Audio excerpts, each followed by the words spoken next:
bayarkan ke semua P3K tapi yang rajin. Berarti kamu dapat tambahan daun juga? Iya benar, ada dapat tambahan DAU kurang lebih 50-an miliar, alhamdulillah.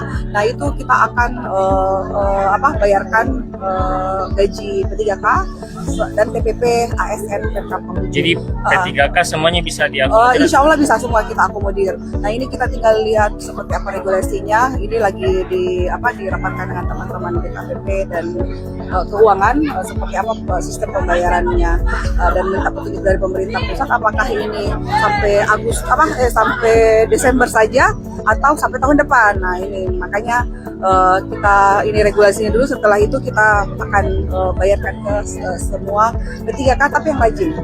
Iya, kalau yang tidak pernah masuk kantor mohon maaf, kita akan evaluasi dan kemungkinan besar kita tidak akan teruskan mereka.